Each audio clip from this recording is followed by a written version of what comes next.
Good afternoon, guys. Are you pondering what I'm pondering, Miles? I think so, Loki. But maybe this time you shouldn't anger the Hulk. No, no. This time we take over the internet. But you have a good point about the Hulk thing. What is up? My name is Clyde, and I come to you from my dry cleaners. And I talk about comics and other stuff that interests me. And today is Monday, just after Baltimore Comic-Con, where I went and was able to take my kids and had a good time. It's today's Halloween, and this was the weekend before. We just went on Sunday. It was kind of late get up there for me. We got there around 1 o'clock, so it's basically just a few hours before they closed down. But I had a good time. I met a couple artists that really enjoy, so I got a chance to talk to them. I only picked up a couple books. Literally, I had two books that I bought, and the other ones I just got signatures on. That it's artists that I really admire their work and have somewhat of a connection to. So let me start off with the first thing I did is I went and saw Trish Forstner and Tony Fleece. I think that's how you pronounce his last name. But they are the artist and the writer behind Stray Dogs, which is the breakout hit of last 2 years ago. Great story, kind of a darker story, but with Don Bluth style art. So Trish had done some work with My Little Ponies and that type of work. So I picked up. Actually had some books already by her, but I had to sign a couple of these movie poster homage. This is Stray Dogs. It was a homage to Pet Cemetery, and I think it's a beautiful cover. And this one here. Again, I have them signed by both Tony and Trish. This is Stray Dogs, which is a homage to the Dracula poster. And I got one more here that's a homage to the Scream poster. And I also picked up Trish Forstner's art book. Gorgeous, really cute stuff. I mean, she's known for doing some My Little Pony artwork. My daughter's a big fan of My Little Pony, which is quite humorous. If you haven't watched it, I would definitely say give it a chance. It's not just kiddies. I know there's a whole little clique of people, they call themselves bronies, which are grown men that are into My Little Ponies. But it's some funny stuff. There's definitely some jokes that are not just for little kids. They were watching something in the background, and suddenly I hear the A-Team theme. I was like, what is that? So My Little Pony, they were building something when they were playing that the little riff over that. I just really got a kick out of that.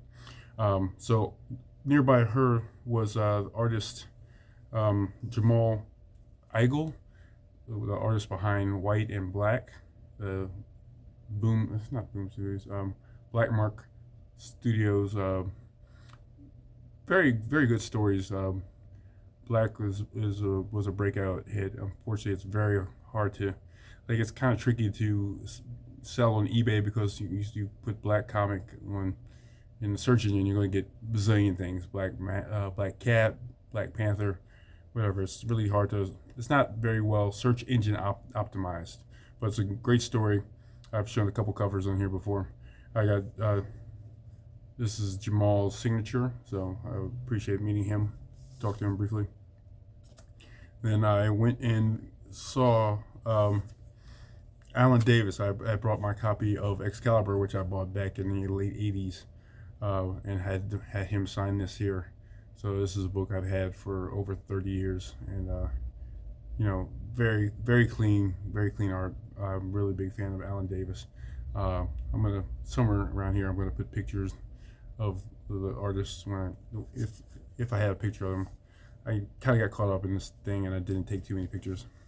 Then I got one of the people I specifically went to go see at the con was Brian Stelfreeze, and I had him sign his signatures along here. This is for Black Panther #1, which is the hip hop variant, which is a homage to the Black Album by Jay-Z. Gorgeous cover. Brian was a great guy. A friend of mine had met him before, and it was good friends with Brian's friends with his cousin, so he met him up in New England somewhere, and he asked me to ask him about him. So it's great meeting Brian. And I also bought this print of Black Panther, which beautiful work. It's I hope you can make out the images inside the Black Panther mask. But I got to watch him work. He was painting a picture of Ahsoka Tano. I don't know exactly how to pronounce her name, from Star Wars. It was just great work. And then after that, that was most of the stuff that I ended up doing. I ended up picking up a couple of these are scratch etchings that were. I'm not going to show them all off, but you know, Miles.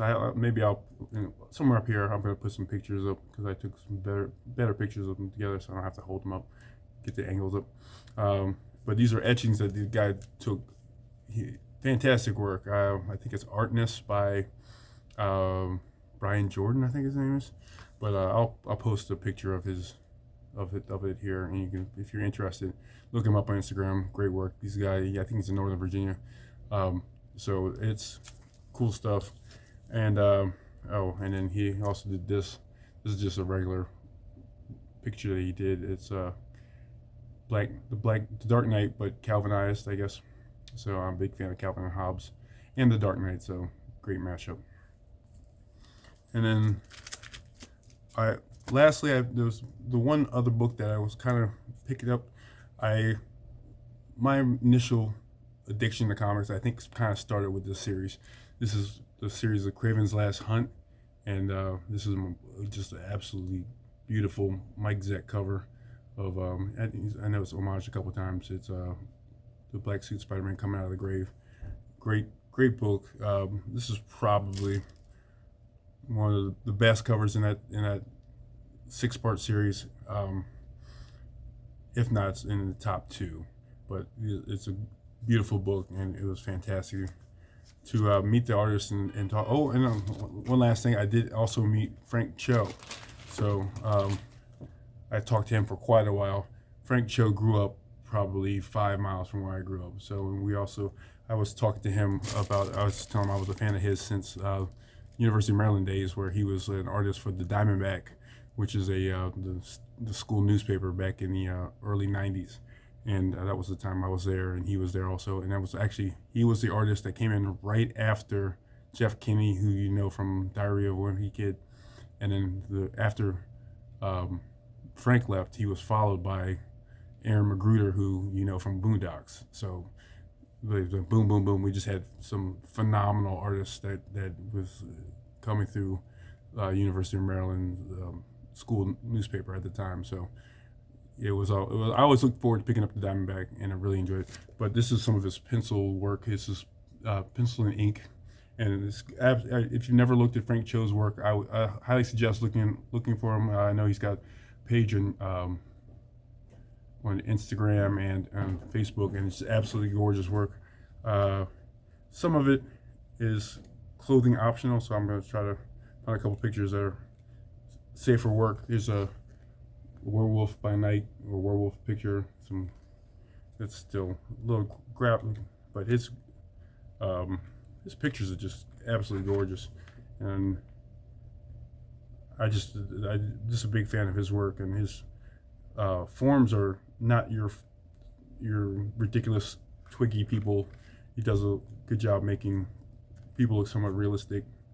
And then he always shouting out to his growing up in Beltsville, which is right down the street from where I live now.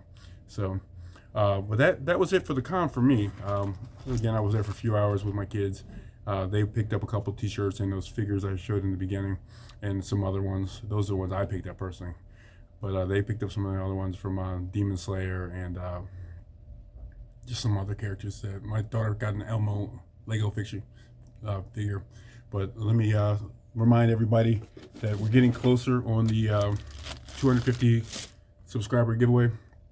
And if you want to be entered in to win this comic, it doesn't take anything except for subscribe, like, and make sure you put a comment on the video about this video. I'll post something over here, and don't click this because I'm not tech savvy enough to make the click work or anything. So I'm just gonna post a picture. You're just gonna have to find this image in my feed and make sure you've subscribed and leave a comment on that video, so that's how I'm gonna picking the names. So I'm hoping that I get a couple more people to join. Right now, since I've last did the first video, it's gone up. My subscribers have gone up by about 20 people, and another 20, I'll be right there. So please subscribe and leave a comment to be entered. It doesn't cost you anything, and I really appreciate everybody liking, subscribing, and making comments. I really enjoy this. I'm not looking to become a YouTube superstar. I just enjoy hearing myself talk and just sharing my love for comics and fun stuff. To spend 4 hours at Comic-Con and buy 2 books, that seems a little silly to me, but that's the stuff I enjoy. So good time with that. So let me close it out with a joke.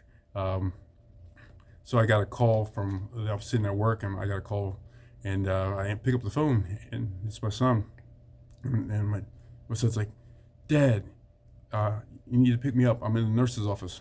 I'm like, "The nurse's office? What is it?" He said, "It's an area in the main office where sick kids go, but that's not important right now. You need to come get me."